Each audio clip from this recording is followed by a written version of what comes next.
Hello dear subscribers, today I will tell you how to fix problem Instagram story not posting, so how you can also fix it. So first thing, just try to close your Instagram app and just open it again, and if it doesn't help you, if you still have this error, so just go to the settings.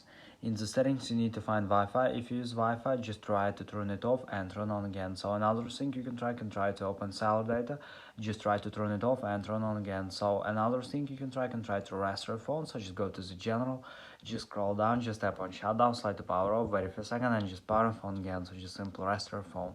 And the latest option you can try to update your app, so just go to App Store, just find in the App Store Instagram, in the search just write Instagram, and if you see here